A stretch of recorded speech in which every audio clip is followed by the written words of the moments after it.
மெரிபா paneer soda. I trust மெரிபா. இதற்கு ஒரே ஒரு உதாரணமாக எந்த அளவிற்கு கோவில்களை கமர்ஷியலாக மாற்றுவதற்கு கடந்த ஆட்சி காலத்தில் முயற்சி செய்து கொண்டிருந்தார் என்பதற்காக ஒரே ஒரு சிறிய உதாரணத்தை மட்டும் சொல்லிடுறேன். வருமானம் பெருகும், அந்த வருமானம் திருக்கோயில்களுடைய மேம்படுத்துகின்ற பணிகளுக்கு உதவும் என்பதற்காகத்தான் அந்த பணிகளை மேற்கொண்டோம் என்பதை மாண்புமிகு அமைச்சர் அவர்களுக்கு இப்போது யார் அறிவுறுத்தி ஒரு நிமிஷம்.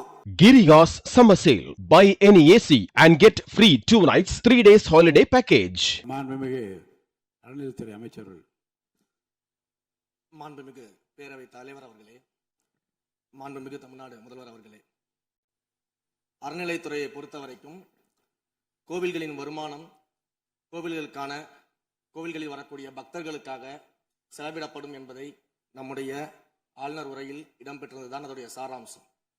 இன்னொன்று, சமீபத்தில் வெளியிடப்பட்ட திருமண மண்டபங்கள் மற்றும் வணிக வளாகங்கள், அந்த பணிகள் துவங்கப்படாத பணிகள் நிறுத்தப்பட்டது என்பது இந்த பணிகளை பொறுத்த வரைக்கும் நாம் ஆராய்ந்த வரைக்கும் அந்த கோவில்களில் பொதுமக்களுக்கு தேவையான அடிப்படை வசதிகள், பொதுமக்களுக்கு தேவையான தங்குமிட வசதிகள், பொதுமக்கள் பக்தர்கள் வரப்போது அவர்களுக்கு தேவையான அடிப்படையிலான கழிப்பறை வசதிகள் போன்ற இந்த வசதிகளை மேம்படுத்துவதை காட்டிலும் இவர்கள் கமர்ஷியலாக கோவில்களுக்கு திருமண மண்டபங்கள் கட்டுவதிலும் வணிக வளாகங்கள் கட்டுவதிலும் அதன் மூலமாக வருவாய் ஈட்டுவதை மட்டுமே குறிக்கோளாக வைத்துக் கொண்டு இந்த திட்டங்களை துவங்கியதன் காரணமாக மேலும் அதன் மீது பல்வேறு நீதிமன்ற வழக்குகள், ஸ்டே ஆர்டர்ஸ் இருப்பதனால நாம் அதையெல்லாம் ரத்து செய்து அறிவிச்சிருந்தோம்.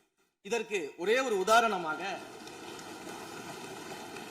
எந்த அளவிற்கு கோவில்களை கமர்ஷியலாக மாற்றுவதற்கு கடந்த ஆட்சி காலத்தில் முயற்சி செய்து கொண்டிருந்தார் என்பதற்காக ஒரே ஒரு சிறிய உதாரணத்தை மட்டும் சொல்லிடுறேன்.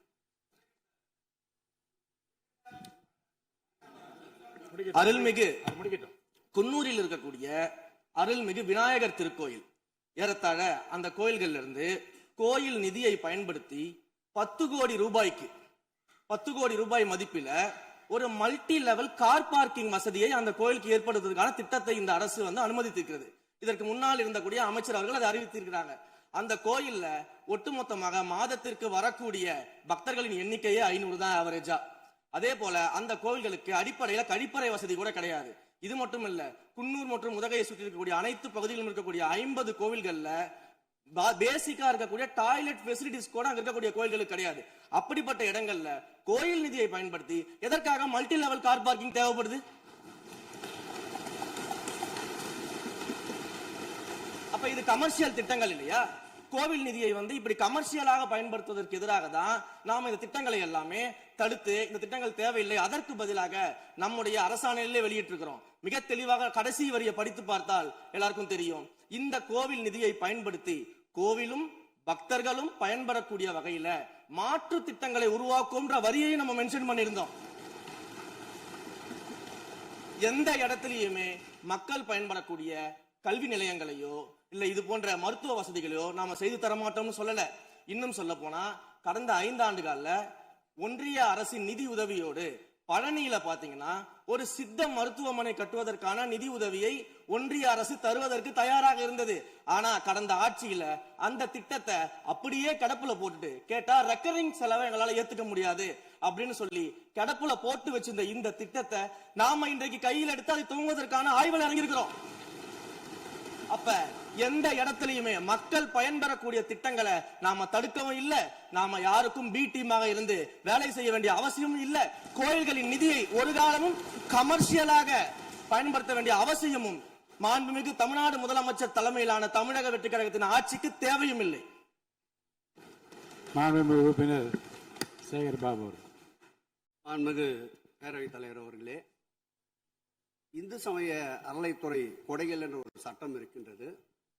அந்த சட்டத்தில் விதி 69 என்ற குறிப்பிடப்பட்டிருக்கின்ற அந்த பணிகள் சட்ட விதிகளுக்கு உட்பட்டு சட்டத்தின் 36 பிரிவிலிருந்து தான் இந்த பணிகள் மேற்கொள்ளப்பட்டன. குறிப்பாக ஏதோ அமைச்சரே முடிவு செய்து திருமண மண்டபங்களையும் வணிக வளாகங்களையும் ஏற்படுத்துவதற்கு உத்தரவிட்டதாக மாண்புமிகு அமைச்சர் அவர்கள் அவைக்கு உண்மைக்கு புறம்பான தகவலை தந்து கொண்டிருக்கின்றார். ஒவ்வொரு திட்டங்களும் அன்றைய காலகட்டத்தில் இருந்த சட்டப்பேரவை உறுப்பினர்களுடைய பரிந்துரையின் அடிப்படையில் சட்டப்பேரவை உறுப்பினர்கள் கேட்டுக்கொண்டதற்கு அடிப்படையில் தான் அனைத்து திட்டங்களும் அந்த காலகட்டங்களில் கொண்டு வரப்பட்டது. அதோடு மட்டுமல்ல, உறுப்பினர் அவர்கள் குறிப்பிட்டு கூறினார், குன்னூரிலே மல்டி லெவல் கார் பார்க்கிங் கொண்டு வரப்பட்டது என்று. அங்கே இருக்கின்ற 56 கோயில்களையும் நான் குன்னூரிலே 5 நாட்கள் ஊட்டியிலே முகாமிட்டு அனைத்து கோயில்களுக்கும் நேரடியாக சென்று ஆய்வு செய்தோம்.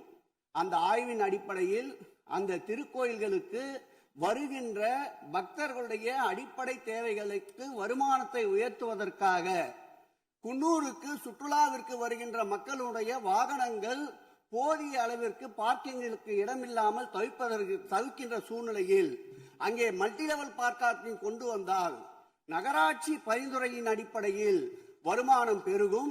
அந்த வருமானம் திருக்கோயில்களுடைய மேம்படுத்துகின்ற பணிகளுக்கு உதவும் என்பதற்காகத்தான் அந்த பணிகளை மேற்கொண்டோம் என்பதை மாண்புமிகு அமைச்சர் அவர்களுக்கு இப்போது யார்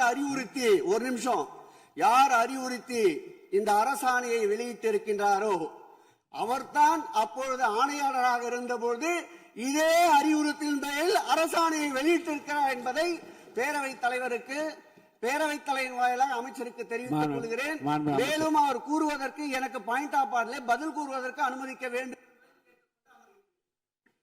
மாண்புமிகு பேரவைத் தலைவர் அவர்களே, குன்னூரில் இருக்கக்கூடிய அந்த விநாயகர் கோயிலுக்கு சொந்தமான இடத்துல மல்டி லெவல் கார் பார்க்கிங் அமைப்பதற்கு ஏற்கனவே அங்க இருக்கக்கூடிய நகராட்சி நிர்வாகம் ப்ரப்போசல் வழங்கிய போது அந்த நகராட்சி நிர்வாகத்திடம் நம்முடைய நிலத்தை குத்தகைக்கு கொடுத்து அதன் மூலமாக இருக்கக்கூடிய வருவாயை வைத்துக் கொண்டு நாம் முடிந்த வரையில் நம்முடைய கோயில்களுக்கு தேவையான அடிப்படை வசதிகளை நாம் செய்து கொடுக்கலாம்.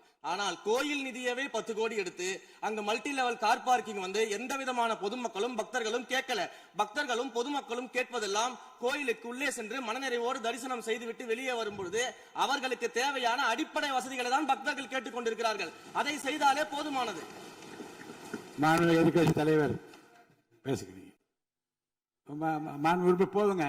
நீங்க சொன்னீங்க விளக்கம் சொல்லி திருப்பி இதை நான் அனுமதிக்க முடியாது. மாண்பு எதிர்கட்சி தலைவர் பேசுங்க. வேண்டாம், போதும். நீங்க பதில் சொல்லிட்டீங்க பாருங்க. மல்டி லெவல் கார் பார்க்கிங் தேவைன்னு இல்லைன்னு சொன்னாரு, ஏன் போட்டு நீங்க சொல்லிட்டீங்க. அதோட விவாதம் முடிந்தது. மாண்பு எதிர்கட்சி தலைவர் பேசுங்க. நீங்க திரும்ப எதுக்கு பாயிண்ட் பாடுற? இனிமே எதிர்க்கட்சி தலைவர் பேசி முடிக்கிற வரைக்கும் குறுக்கீடுகள் அவசியம் இருந்தால் அனுமதிப்பேன், அனுமதிக்க முடியாது. எதிர்க்கட்சி தலைவர் பேசலாம். மெரிபா பன்னீர் சோடா, I trust Meriba.